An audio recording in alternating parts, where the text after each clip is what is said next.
Buenas tardes. Gracias por la invitación y felicidades a la Comisión de Presupuesto. Realmente un gran ejercicio, Alfonso. Todos, muchas gracias y felicidades. Empiezo con la última frase de Agustín. La realidad es que no se respeta la ley. De nada nos sirve tener la mejor ley si finalmente no se cumple. No tenemos una mala ley. La realidad es que no es la mejor ley, probablemente no es la que nos garantice la mayor transparencia, pero deberíamos tener mejores resultados si realmente se observara. El tema es que no se respeta y no hay consecuencias. Ese es realmente el gran problema de México, no solo en la contratación de la obra pública, sino en muchos de los sectores que tenemos hoy. Los grandes problemas derivan de la corrupción y de la impunidad.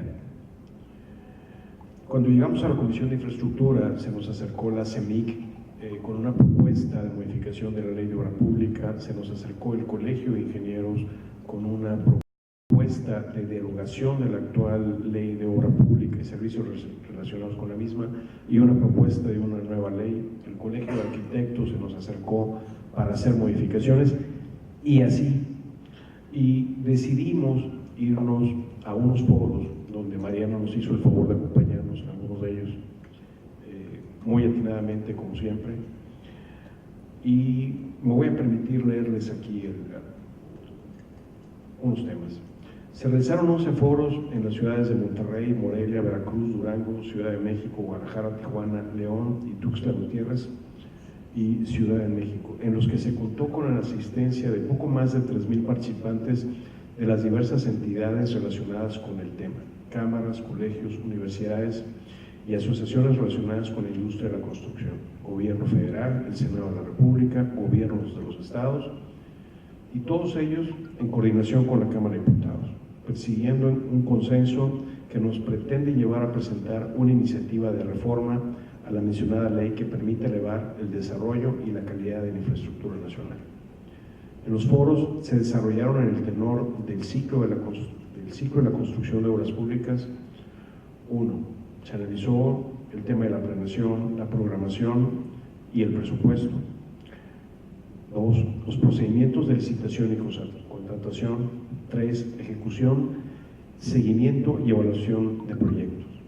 Y en cada uno de ellos participó un moderador activo que conducía el panel junto con el público asistente, y las participaciones de los panelistas se conformaron por representantes del Gobierno Federal, la Auditoría Superior de la Federación, académicos, cámaras, colegios de profesionistas y asociaciones de la industria de la construcción, así como organizaciones no gubernamentales. Mariana era un caso de ellos, especialistas y empresarios del sector.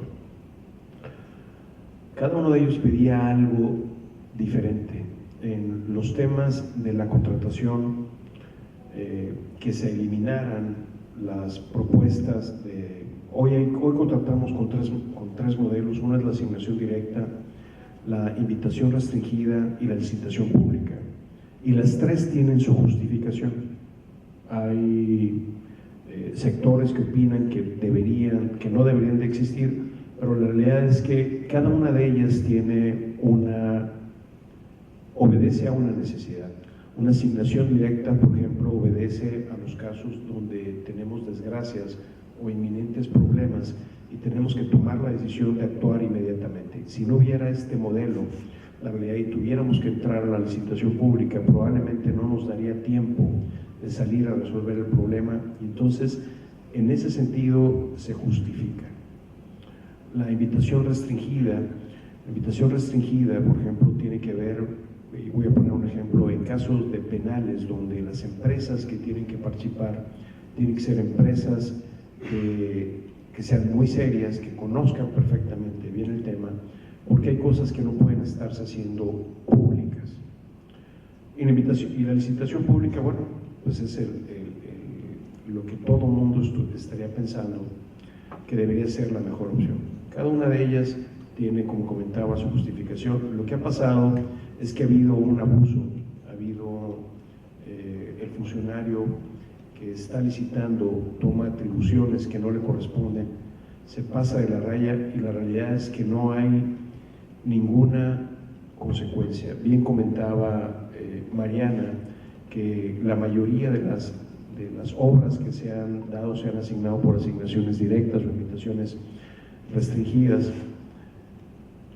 Y ahí hay un tema, la invitación restringida inclusive tiene una serie de parámetros, no más de alrededor de los 10 millones y medio de pesos. Esa puede invitar a 3 empresas y entonces se confabulan y las asignan cuando no se está llevando a cabo la justificación plena.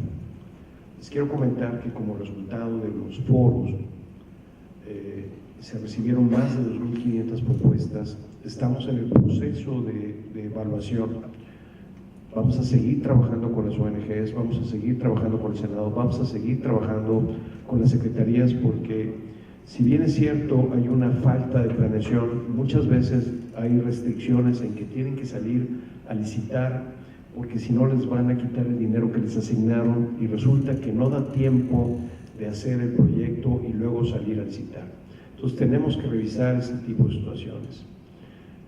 Resulta que salimos a licitar cuando hay un derecho de vía que deberíamos de tener considerado hasta el 85%, y luego en ese 15% que estaba sin resolver, no podemos resolverlo, se amparan. Entonces tenemos que ir a revisar la ley de expropiaciones, y más que la ley de expropiaciones, la ley de amparo, porque muchos de los problemas que tenemos es que se generan amparos sobre obras que son prioritarias y deberían de realizarse. Entonces tenemos que revisar este concepto. Tenemos un problema con la planeación, porque pudiéramos tener obras que estuvieran bien contratadas, pero que no necesariamente fueran necesarias o que no necesariamente fueran la obra correcta. Tenemos que identificar cuál es el problema y cuál es la mejor solución. Son parte de los problemas. Tenemos que definir bien comentaba Agustín, el artículo primero que abrió el espacio para la estafa maestra. La realidad es que esto no es permitible, y si queremos cumplir con lo que nos manda el artículo 27, pues la realidad es que esto no debería de ser.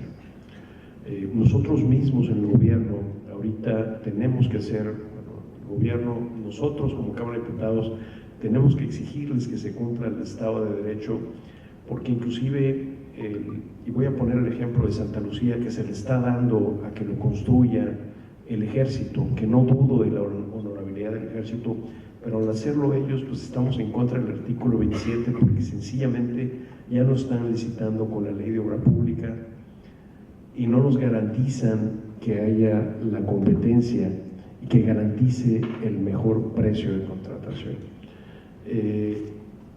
Finalmente, dentro de las preguntas que nos habían dado, ¿cómo cerrar espacios a la corrupción en la contratación pública? Una es que se cumpla la ley y que haya consecuencias. Si no las hay, de nada nos va a servir que el nuevo modelo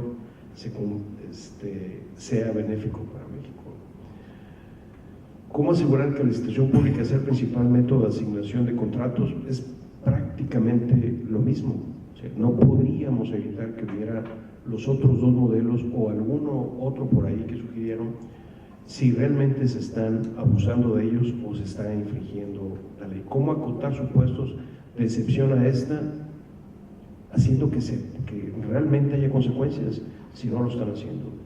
Dentro de lo que nos decían, ahí la función pública decía, ¿sabes qué? Hay que denunciar cuando un fallo está mal otorgado, hay una mala calificación o una alteración en los resultados de la licitación. La realidad es que los constructores tienen un mecanismo que es la denuncia en la función pública, la inconformidad. El tema es que tienes que contratar abogados especializados que te cuestan dinero y muchas veces la resolución tarda hasta 2 años, cuando ya la obra se terminó y ya no tiene ningún sentido. Entonces, pero es parte de lo mismo, no se aplica la ley.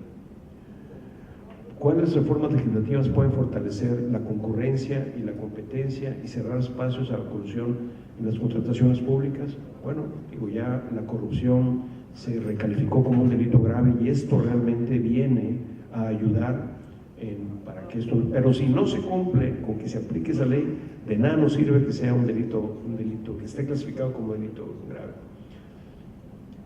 Y ventajas y desventajas de una ley general de contratación pública, me imagino que se refieren a que sea federal y que aplique para todos los estados y municipios. Digo, yo creo que tiene muchísimas ventajas más que desventajas, porque inclusive es uno de los problemas que ha presentado la Auditoría Superior de la Federación, donde realmente cada estado tiene una ley y entonces ya no pueden llegar a juzgar. El que haya una ley general creo que tiene muchísimas ventajas. ¿Cómo podemos realmente, y ya para concluir, asegurar que haya,